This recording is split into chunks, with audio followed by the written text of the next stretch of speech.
Hello, hello, and welcome back to another solo episode of the Business First Creatives podcast. This is episode 123. Okay, that sounded a little strange. I don't ever say episode numbers. I thought I would try it out today.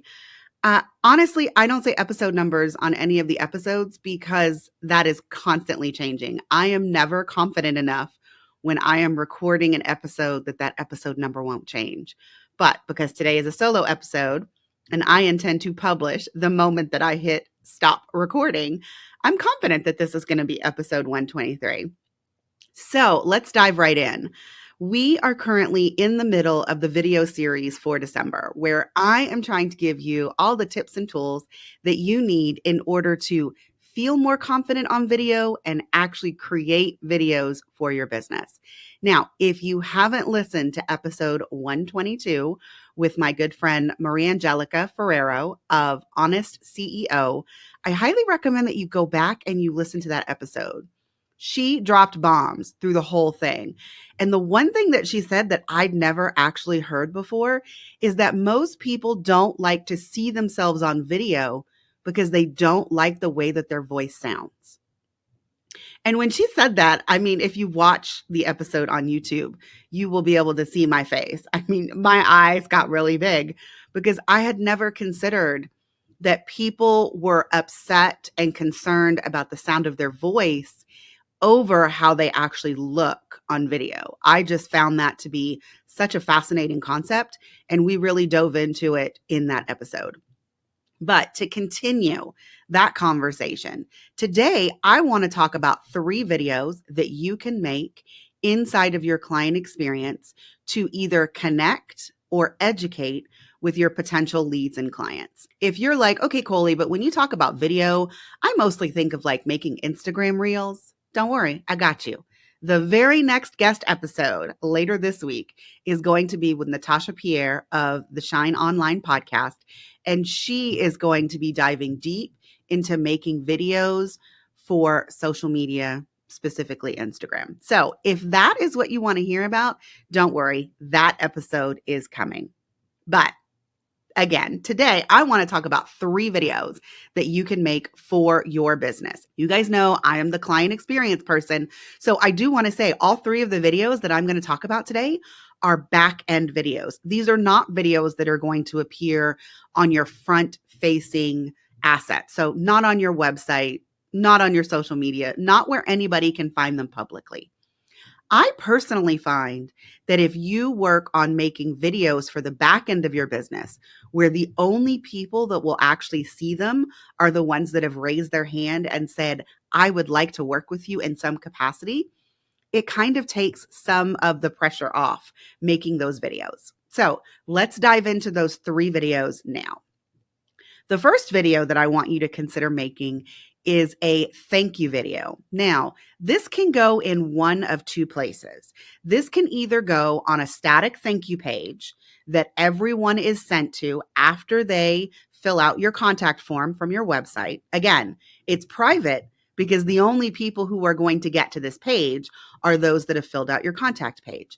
But this is an opportunity for you to acknowledge that you have received their inquiry and kind of letting them know either a little bit more about you and your business or letting them know the next steps that will take place now that they have inquired about your services. I am not saying that this should be a completely customized video, especially if you are placing it on a thank you page, because if you're placing it on a thank you page, it's just going to live there forever.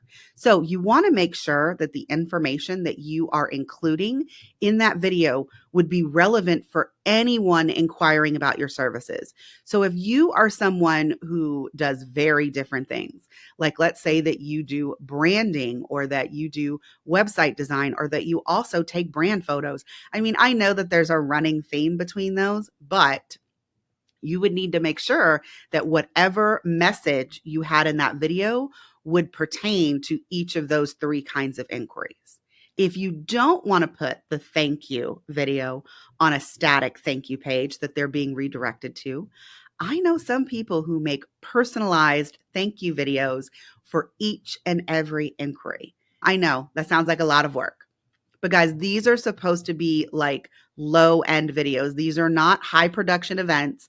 This is you get an inquiry, you pick up your phone or you get on your computer, you turn on Loom and you say, "Hi, Catherine," if that's the person who inquired with you. And then you just give them a quick 1 to 2 minute video. Okay. This is highly personalized. And this is not right for everyone. So, if the thought of making videos, I mean, if you've got a lot of inquiries, that could end up being a lot of work. So, maybe you try the static video first that is meant for everyone. And then you can move into a more personalized approach depending on how many inquiries you get and depending on how you feel showing up in video. I mean, because I would make these videos regardless of where I was. If I was in carpool lane waiting to pick Chloe up, I would maybe make one of these videos for a client that I just got an inquiry for. I mean, again, guys, quick, low production. That's where we're going with that. But regardless of which one you choose, that is the thank you video. So now I want to talk about video number 2. This is when you get a little bit further into the weeds. And I have seen a lot of people doing this with a lot of success. And my suggestion is, could you replace your sales call with a video? Now, again, I think that there are 2 approaches. I think that you could make a sales video that really highlights your process, what someone would get for the offer that they are inquiring about, but you don't need to make that a highly personalized video. It can be one video that you are sending to every single inquiry for that specific offer. Now, you could personalize the email that is sending them this video. You could maybe make a personalized video clip at the beginning that says their name and says that you're going to be showing them, what it is that you do, what the process is, all of those good things. But the point is that you are taking a part of your process that, let's be honest, causes some people a lot of contention in terms of getting ready for the sales call, the anxiety of making sure that you don't miss the sales call, all of those kinds of things. If you can make a video that tells them the same information, not only are you taking the pressure off of yourself, you might also be taking the pressure off of that lead and client. Because if it is a new mom or if it is someone that is always like, go, go, go, they may feel a little anxious about finding even a quiet 15 minutes to have a sales conversation with you. So again, my second suggestion for a video is that you take on replacing a sales call with a video and just see how it feels. You're still inviting them to have a conversation with you because after they watch the video, they can reply via email. You can give them a texting option. I mean, they can actually reply with a Loom video. There's a lot of different things that someone could do in order to continue that conversation. All right. So the first video was a thank you video. The second video was replacing your sales call. The third video that I am going to highly recommend for everyone is that you make a video that helps your client use the deliverables that you have given them.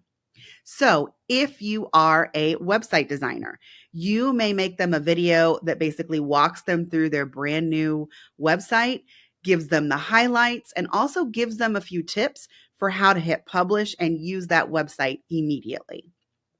Now, I know sometimes photographers are like, yeah, but like I don't need to, I mean, they're photos. I don't need to show somebody how to use their deliverables. Oh, but you do. The ideas that I have for photographers are, number one, you could make them a quick video on how they access and download their images from their online gallery software. I mean, yes, guys, sometimes people struggle. Sometimes people are on their phone and not on their computer, and it makes it harder/different for them to download their photos. So that's one idea. A second idea is to actually show them how to buy something in your online gallery store, how to make an album, put it in their cart, and hit purchase, how to select images for wall art or pick the best frame for their photo. I mean, whatever it is.